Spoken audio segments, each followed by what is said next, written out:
So children, today we will be discussing the kingdom Protista. The kingdom Protista includes all single-celled eukaryotes. Includes all single-celled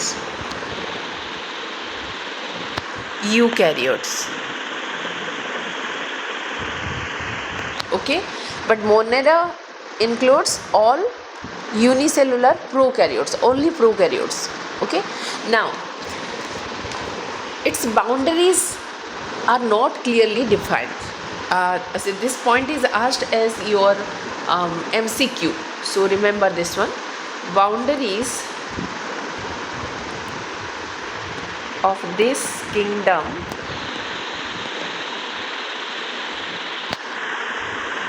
are not clearly defined.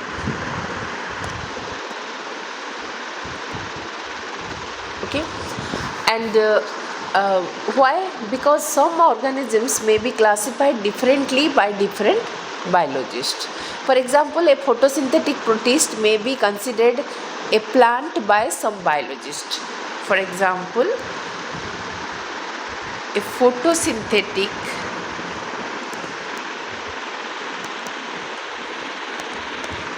protist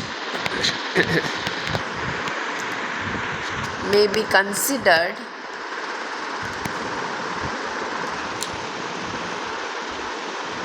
a plant by some biologists. Okay, so there is no definite boundaries of this kingdom, and the groups included under Protista are groups included under Protista. The groups are chrysophytes,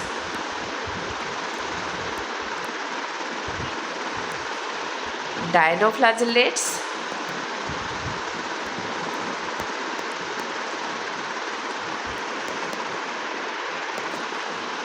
then euglenoids,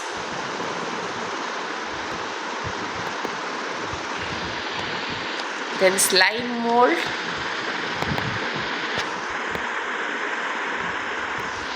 and then last one is protozoans. Okay, now coming to the habitats, they are mostly aquatic.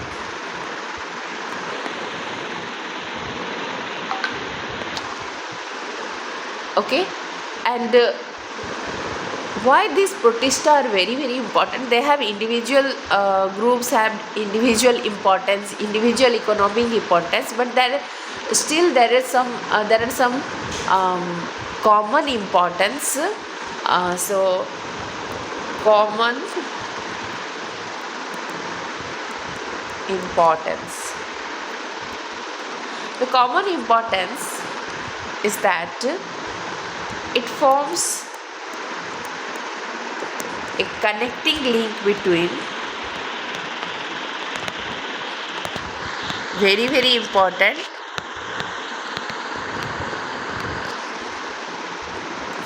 plants,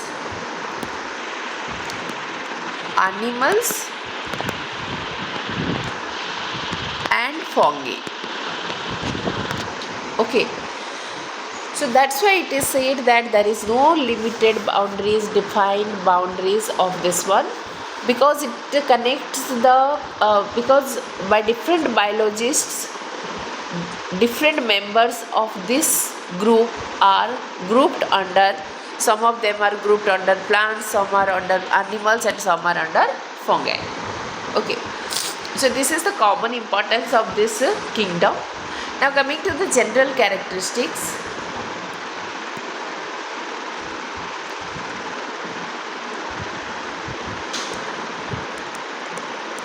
don't leave any points, children.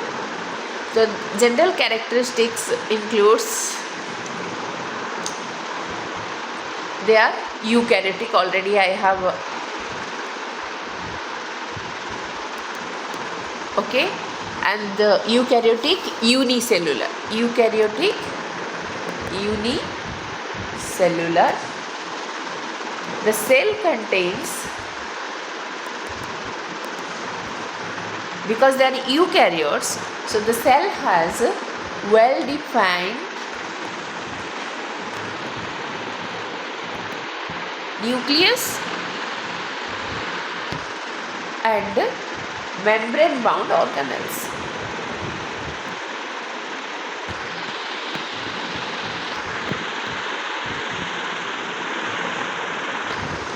Okay, which are absent in the monera. And some protists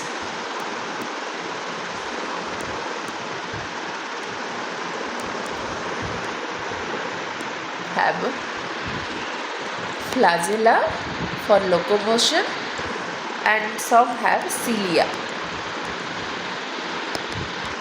Okay, so these two are for the locomotion.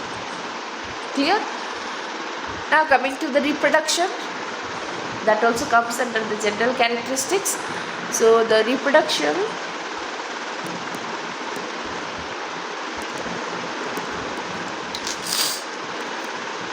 they reproduce both by sexual and asexual means. So asexual and sexual. So asexual reproduction takes place by simple cell division. It may be binary fission or multiple fission. But the sexual reproduction takes place either by cell fusion or zygote formation, like higher organisms. Okay, and cell fusion means the two cells comes in contact, they fuse with each other, their genetic materials are united, then the genetic materials again get separated and it divides and the cell divides to form the daughter cells. Now as I have said you that it includes the groups chrysophytes, dinoflagellates, euglenoids, slime mold and protozoans. Let us discuss these groups individually. So the first group is chrysophytes. Chrysophytes. Okay, so it includes the diatoms and golden algae. Remember, golden algae, which are called desmids. Okay, I will show you the diagram of diatoms. Now their habitat is both freshwater and marine habitat. Freshwater and marine habitat. They are microscopic organisms. Microscopic and float passively in water current.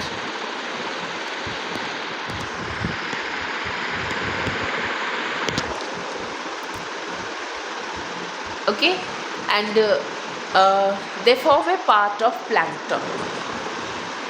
They form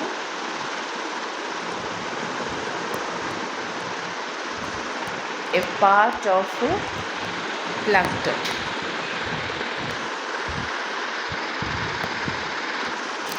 Okay, plankton, you know, the aquatic producers. Now they are mostly photosynthetic.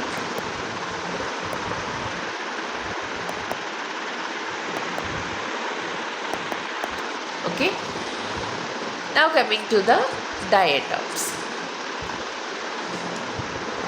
Let us discuss about the diatoms.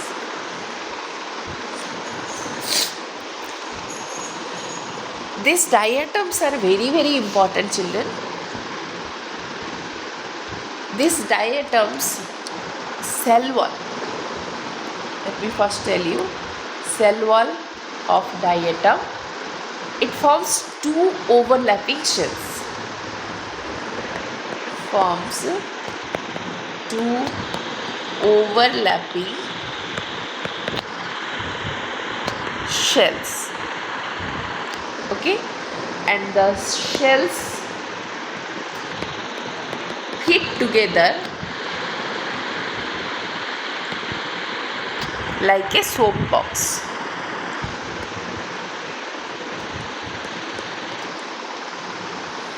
Cell wall contains silica.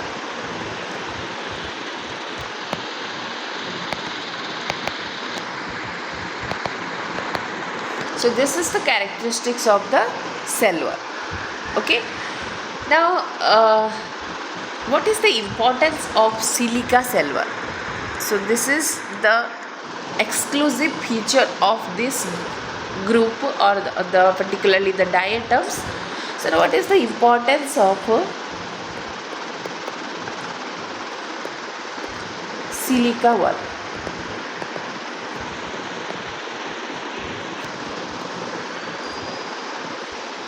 These walls are indestructible,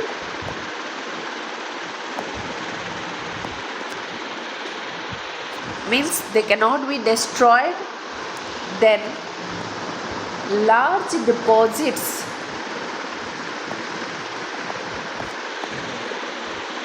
accumulate over billions of years,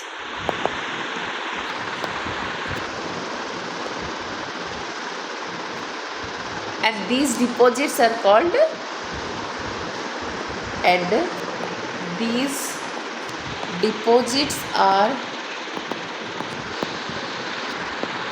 called, diatomaceous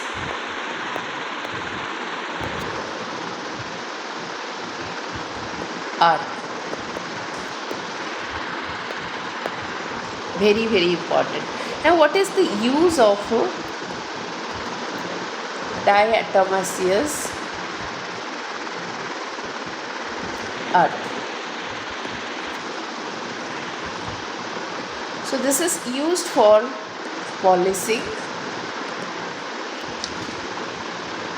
filtration of oil,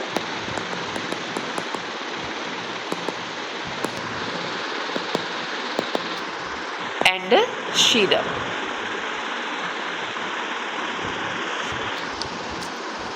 Okay, so these are the role, or these are the function, these are the ways by which the diatomaceous earth are used.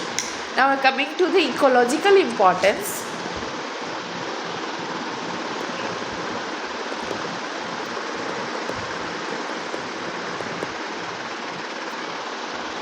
Very, very important. Diatoms are the chief producers in oceans. Very, very important. This comes as your MCQ or assessment reason. Now coming to the diagram, let me show you the diagram of diatoms. As I have said you that it is a soap-like structure. They are enclosed in a soap-like structure. The two shells together form a soap-like structure. So here you can see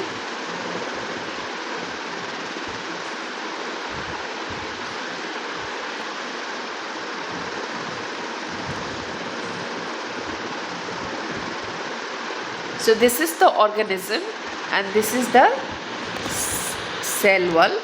So this is another cell wall. Okay, so It consists of two shells. These are the cells, and the cells are joined to form a soap box like a structure. Okay, and this is the main body of the organism. And some are found in this shape also.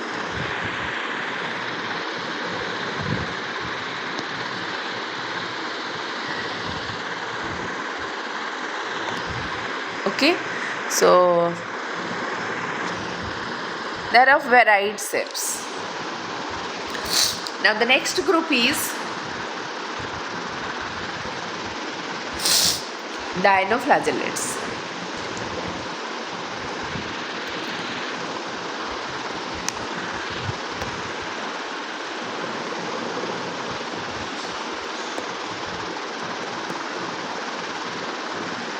Sorry.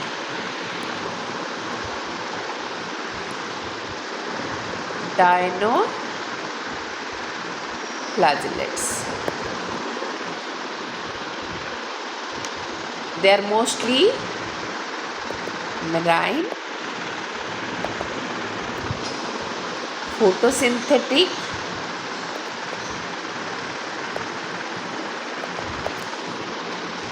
and they appear in different color. Appear in different colors. So what are these colors? Like yellow, green, brown, blue, red. Okay, so this is depending on the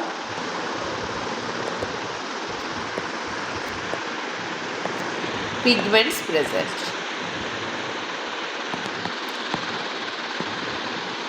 So if red pigments are present, then it is red in color. Yellow pigments present, then it is yellow in color.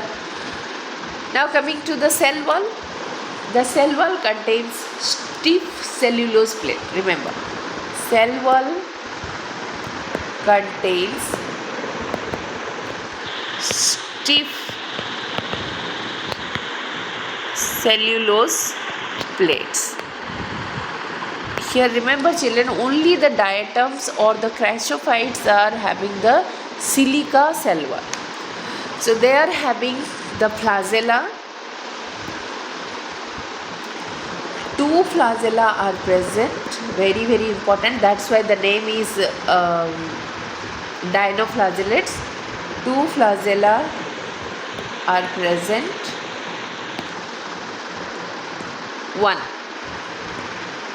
One longitudinal and second one is transverse. Okay, so the transverse flagellum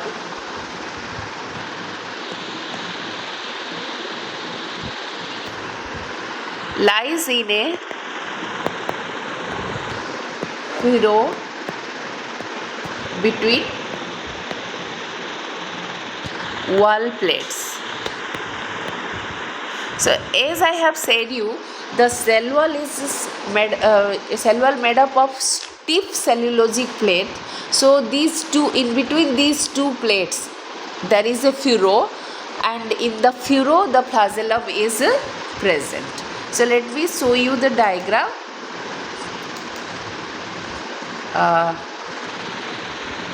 Just see. I am giving you a rough diagram. My diagram is not that much good, I am telling you.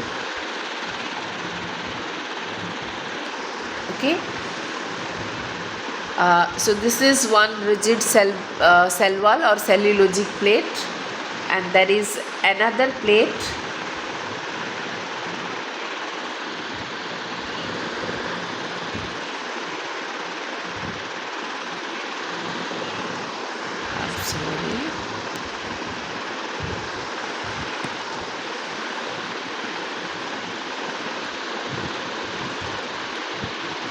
Okay, so these are the two cellulosic plate.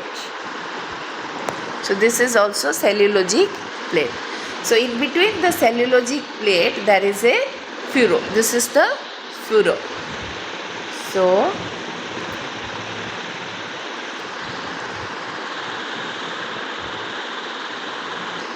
this is the furrow. So in the furrow, this is the longitudinal flagella.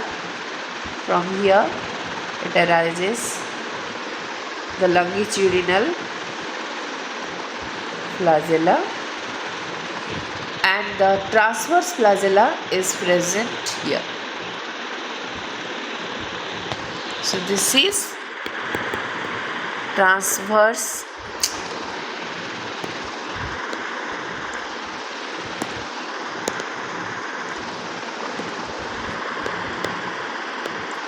flagellum. Why I am writing flagellum? Because single flagellum is present.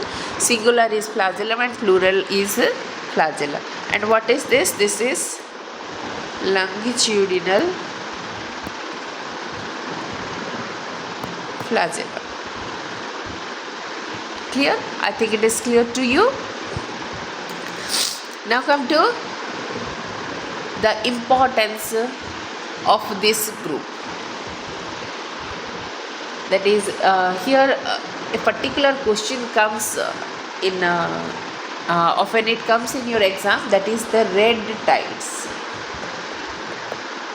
Very, very, very, very important. So what are red tides? The red dinoflagellates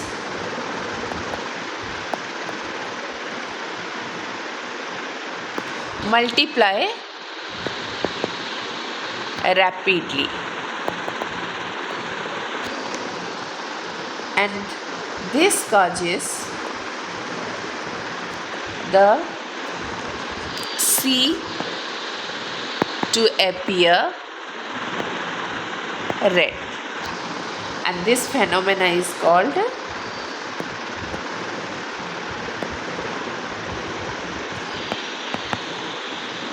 red tide. Okay, for example, the red dinoflagellate example is Goniolax. See the spelling. Okay, now the red tides has a very harmful effects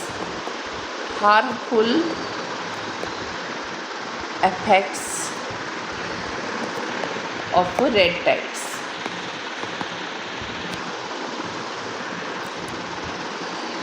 These red tides consist of the Goniolax or the red dinoflagellates. The red dinoflagellates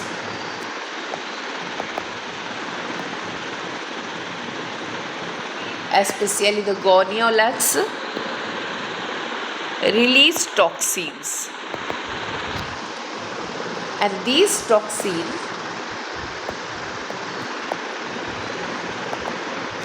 may kill marine animals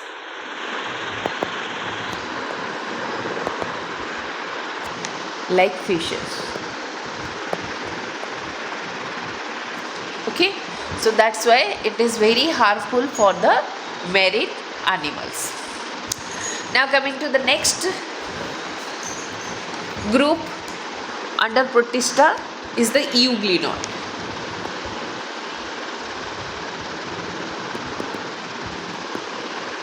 This is third one. So the euglenoids are mostly freshwater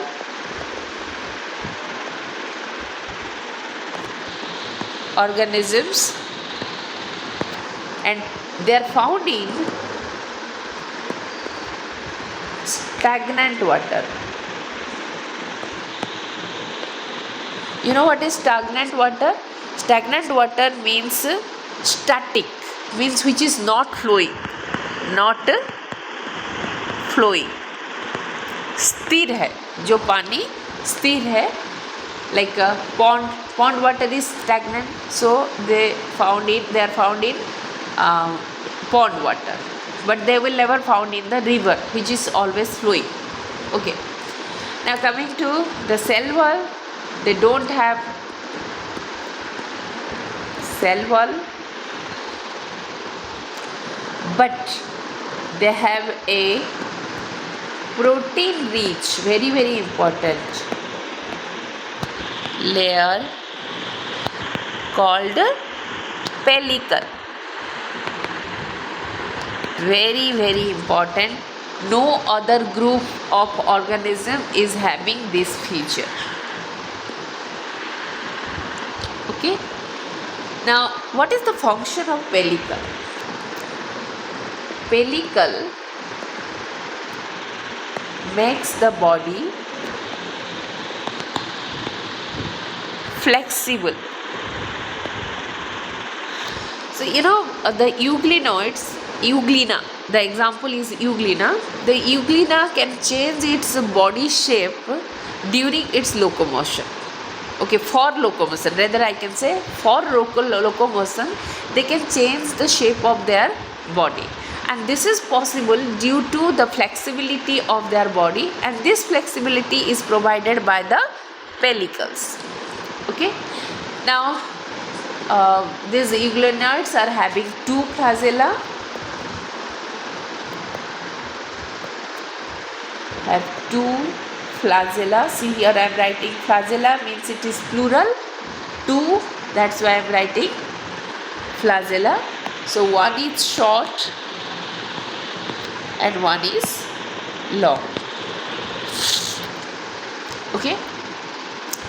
Now there is a specialty in its nutrition. So its nutrition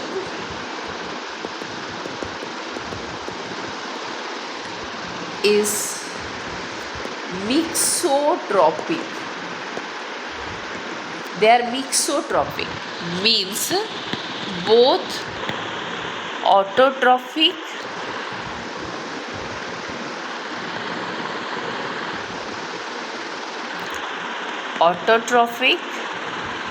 and heterotrophic. So they have dual mode of nutrition. So what are these? How, under what condition they are autotrophic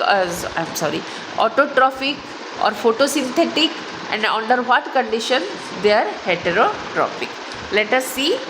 So as I have said you, mixotrophic means they are both photosynthetic or autotrophic, and they may be heterotrophic. Okay. Now when they are photosynthetic in presence of light.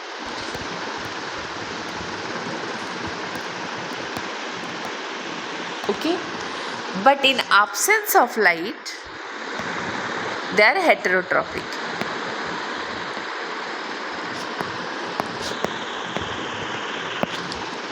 Okay, and in absence of light they feed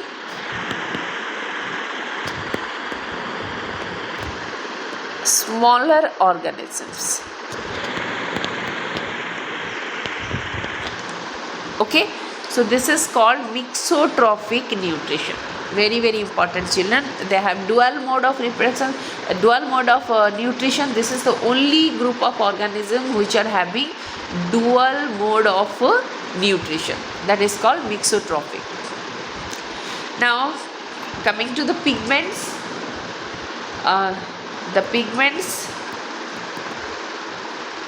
especially the chlorophyll, are similar to that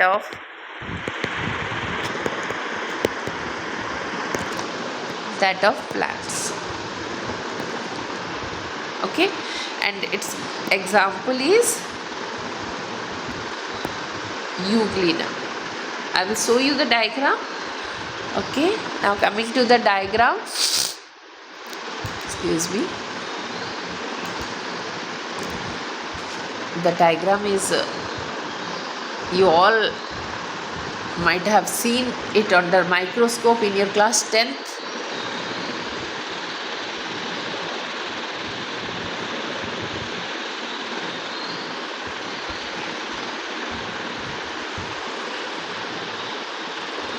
The structure is like this, and they have, as I have said, they have a long flagella and a short flagella. Okay, so this is the long flagellum and this is short flagellum. Okay, and here is the nucleus, and besides this they have the chloroplast. Okay, so in a higher class we will discuss about the types of different arrangement of the chloroplast. The chloroplasts are like this.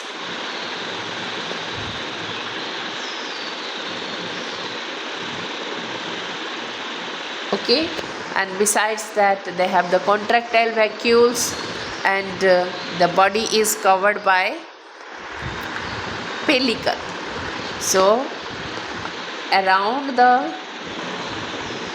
surrounding the plasma membrane there is a layer, as I have said you, that is pellicle, which is flexible. It provides flexibility to the cell. Now come to the next group of organism, that is slime mold. This is fourth one, slime molds. Okay, remember they are saprophytic protists. Okay, and that means they feed on decaying twigs and leaves. Okay, and you know that saprophyte means those organisms which feed upon the dead organic matters. So here the twigs means the branches of the plant, and the leaves, they contain the organic matters. So they feed upon this organic matter. So they engulf the organic matter.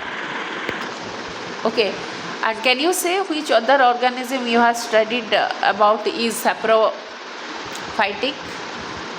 It is fungi. Okay, now the most important part of this slime mold is plasmodium formation.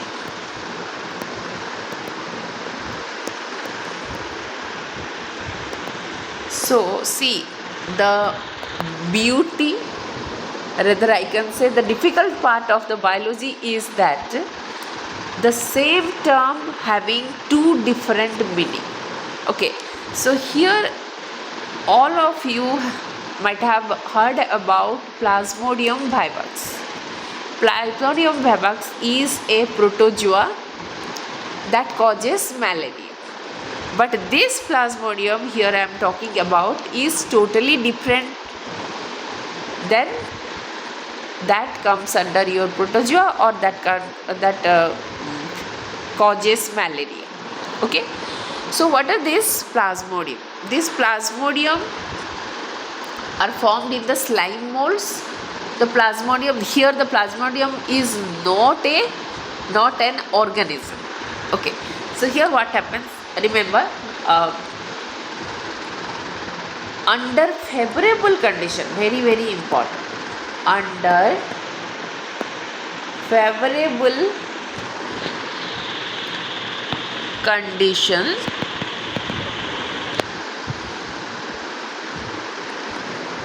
the slime molds form aggregation.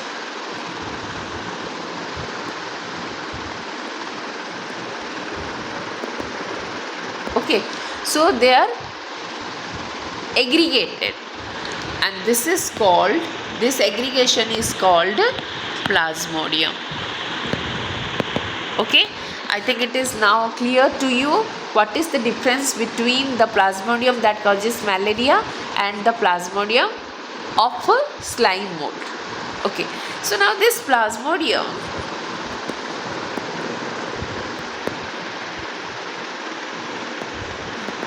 as it is the aggregation of the slime molds, so this can grow and spread.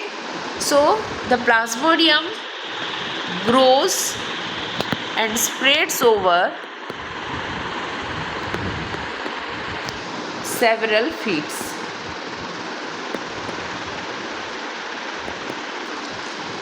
Okay, now this is under favorable condition. Now under unfavorable condition, the same plasmodium only I am talking about. Under unfavorable condition, so favorable condition means what? All those conditions, all those environmental conditions that is available for the survival of the organism, for the growth of the organism. So since the condition is favorable, so the plasmodium is formed, means the aggregate of the slime mold is formed, which grows and spreads. But once the unfavorable condition comes, then the plasmodium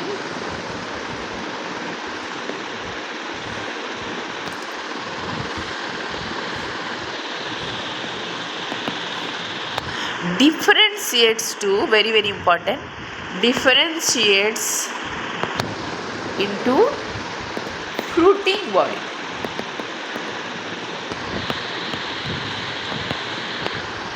Okay, so fruiting bodies means the body that can carry something like spores, and this spore can give rise to a new plant. Okay, so that means the plasmodium undergoes asexual reproduction under unfavorable condition. So these fruiting bodies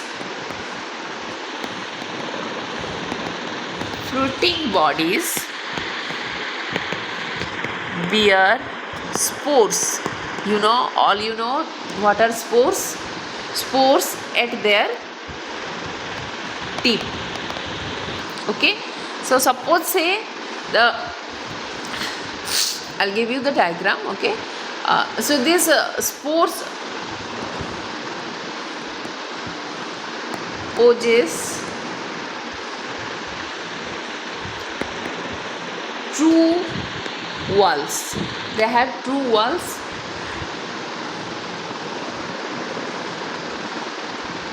Highly resistant and can survive for many years under adverse condition. Okay, so ये जो spore है, this fruiting body contains spore. So these spores, they have a true wall, and this wall is highly resistant to the adverse condition or unfavorable conditions. Unfavorable factors like high temperature and low oxygen. So these are the unsuitable condition for the survival of the organism. So under this condition, since the wall is present and this wall is resistant to the unfavorable factors, so it can survive in this condition for several years under unfavorable conditions. Now these spores, you know that the spores are very light in structure and they are unicellular. The spores are always unicellular. So the spores are spread by air current. Okay, so they are carried by air current, and wherever they get favorable condition.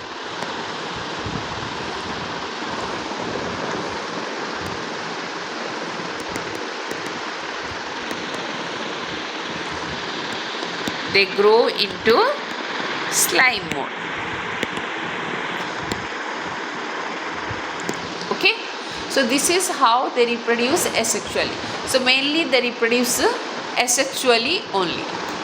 Okay, now come to the let me show you the diagram. The diagram is, it's like I will show you the structure of the plasmodium. The structure of a plasmodium is like this. As I have said you that this is the aggregation of the slime molds. So this plasmodium, it's surrounded by a covering which is highly resistant to the adverse condition, and inside this these are the slime molds. So this aggregate of slime mold is known as plasmodium. This is plasmodium. So this plasmodium is formed during favorable condition. Okay, now come to the last group of organism under your Protista are the protozoans. They are the fifth one is protozoans. Okay, and the common protozoan we all know about is the amoeba. Okay, but there are so many protozoans. They are grouped, again they are grouped basing on their locomotory organelles. So today we will discuss those groups. Let us see the general characters. They are heterotrophs.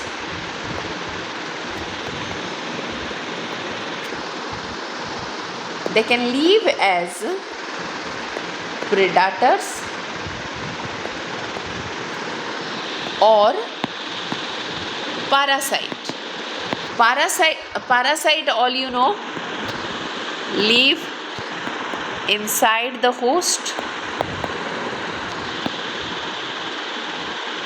and obtain nutrition, and they also cause disease. The parasitic form causes disease. But what is predators? The predators, they engulf the smaller organism.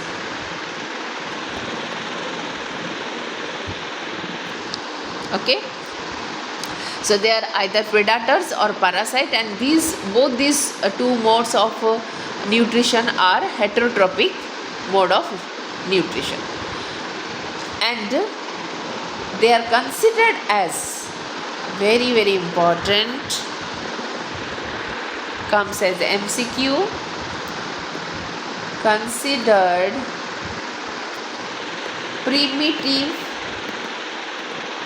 relatives of animals.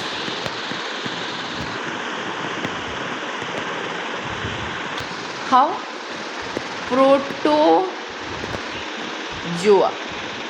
It arises from two words. Proto means primitive and zoan means animals. So they are considered as the primitive animals. Now coming to the classification of protozoans on the basis of their locomotory organelles. Classification of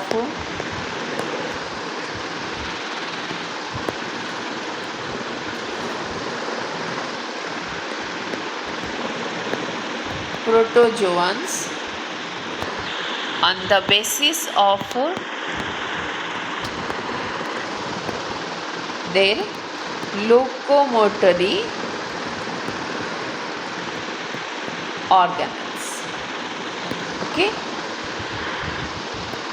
this comes as your 2 or 3 marks question. So they are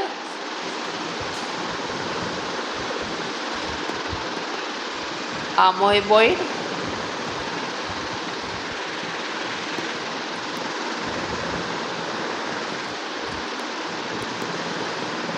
amoeboid protozoans. The next is flagellated protozoans.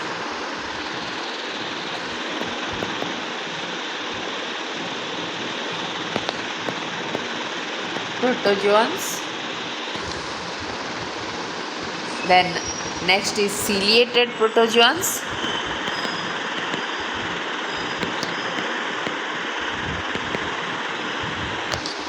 And the last one is sporozoans. Last one is sporozoans. Okay, so let us discuss one by one. The first one is amoeboid protozoans. Okay,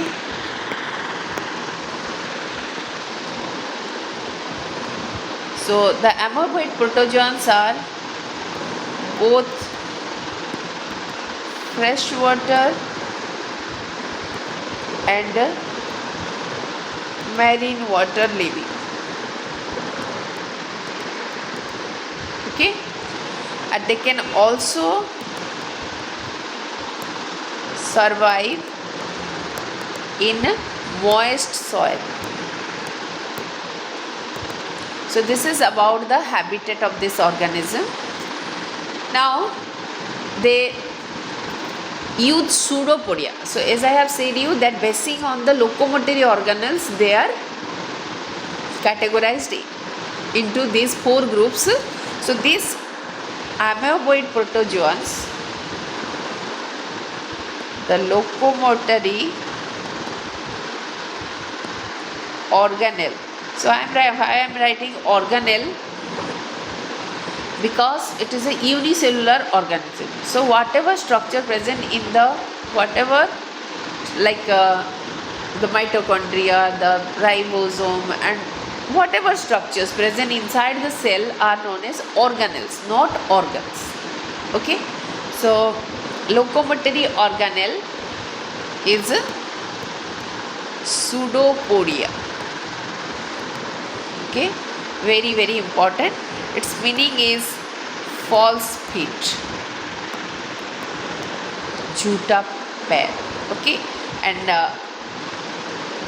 example is your common amoeba. There is one important feature of this one. The marine forms have a silica cell.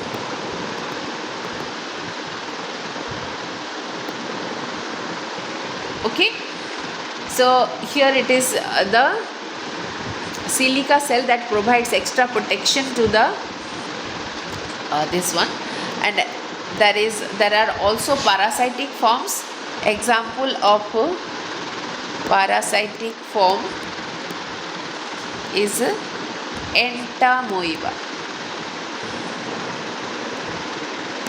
So entamoeba histolytica, it causes amoebiasis. It causes the amoebic dysentery in human being. Now come to the flagellated protozoans. The flagellated protozoans, why they are called flagellated protozoans? Because flagella are their locomotory organelle. Okay, and they may be free living or parasitic. So these amoeboid are also free living or parasitic. The example is trypanosoma,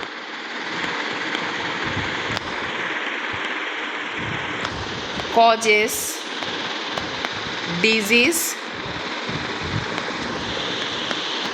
sleeping sickness.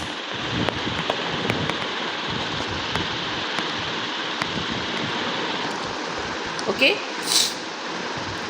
Now next one is ciliated protozoans. The ciliated protozoans, as the name indicates, they are locomotory organelles are the cilia. Okay, so they when the cilia are present, they are always present in large numbers. So they are aquatic, locomotion by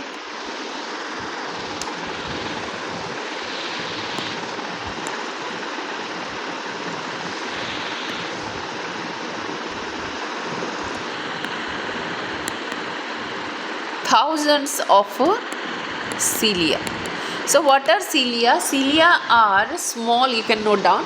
The cilia are small hair-like structures present on the surface of the unicellular organism, and they are always present in large number as compared to the flagella. Flagella are always in limited number, either they are present as one in number or two in numbers or few numbers in case of bacteria, but always the cilia are present in thousands of numbers and they cover the surface of the body. Okay, so locomotion is by cilia, that's why they are known as ciliated, and these organisms are having a cavity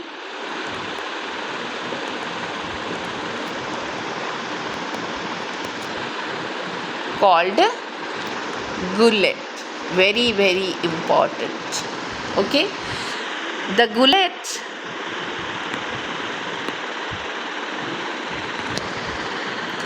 opens outside the cell surface. I will show you the diagram. Cell surface.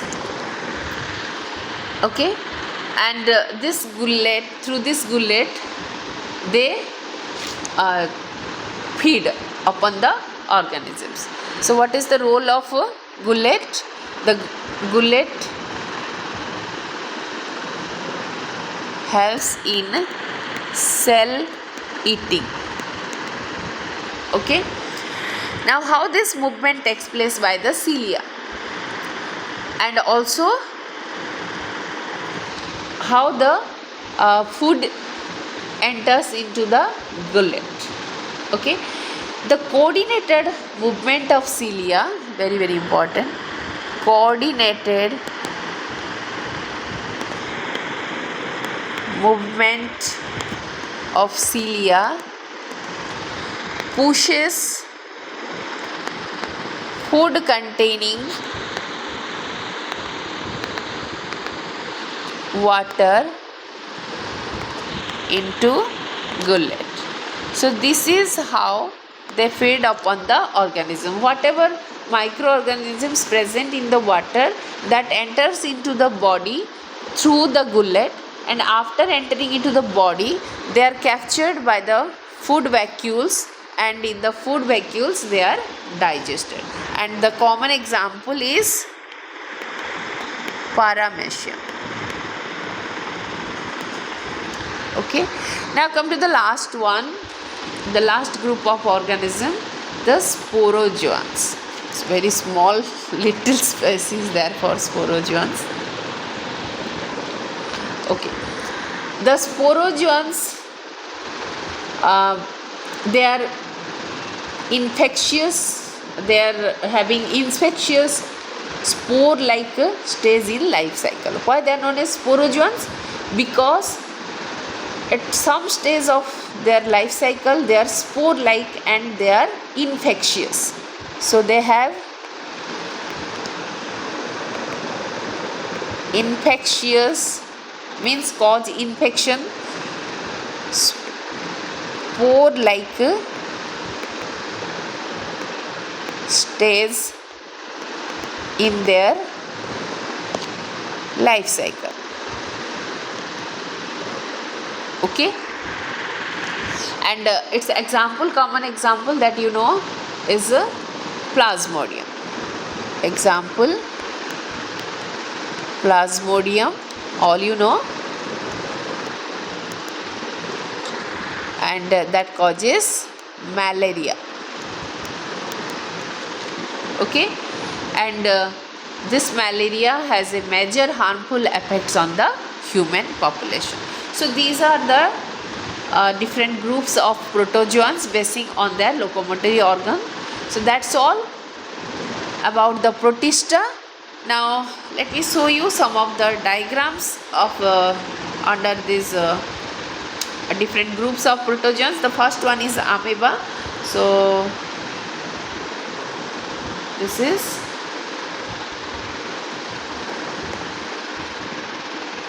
amoeba.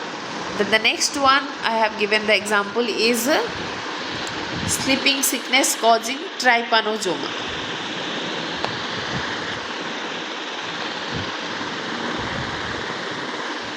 So this is trypanosoma.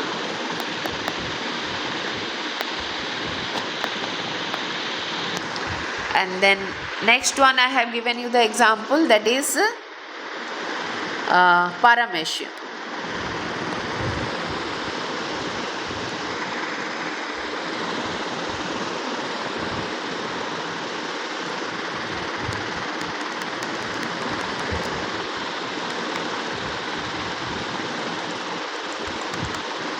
So this is the gullet, and here are the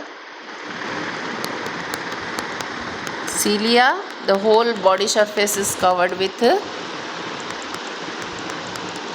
cilia, and this is the nucleus. These are cilia. This is paramecium. Okay, and now the last one is spore like. So malaria parasite is having different structure at different stage of its life cycle, that we will read in class 12th. Human health and disease chapter is there. You will read in details about the malaria. So this is all about the Protista. So for today this much only. In the next session again we'll meet with another topic. So let me tell you once again the quick revision points. The Protista includes all single-celled eukaryotes, mostly aquatic organisms. They possess true nucleus because they are eukaryotic and membrane-bound organelles. Coming to the chrysophytes, they include the diatoms and desmids or the golden algae. The diatoms walls composed of the silica, and these silica are indestructible and they form the diatomaceous earth, which is used in polishing and filtration. Next, coming to the dinoflagellates, especially the goniolux, it is the red dinoflagellates. It causes red tides, and these red tides are very harmful because the dinoflagellates present in the red tides release the toxins, and this toxin kills the marine animals, the fishes. Now next one is your euglenoids. The euglenoids possess the pellicle instead of cell wall. Cell wall is absent but pellicle is present. The pellicle provides flexibility to the body, and the euglena has mixotropic nutrition. That means they have dual mode of nutrition, that is they are both autotropic or photosynthetic as well as heterotropic. So when light is not present they are heterotropic, and when light is present they are autotropic. Now next, coming to the slime molds. The slime mold forms the plasmodium under favorable condition, that is the aggregates of slime molds, and these slime molds under unfavorable condition gives rise to the fruiting bodies. The fruiting body contains the spore. The spore are dispersed by the wind, and then when they get the favorable condition they give rise to new slime mold. Now the last one is the protozoans. They are heterotropic basing on the locomotory organelles. There are 4 types. amoeboid, flagellate, ciliates and sporozoans. Amoeboids, they have pseudopodia. Flagellates, they have flagella. Ciliates, they have cilia. And sporozoans, they don't have any locomotory organelles. And if some are having, they are having few cilia only. Mostly they don't have the locomotory organelles. So with this, today's session is over. In next session, we'll discuss about the fungi. Okay. Till then, bye bye. Thank you.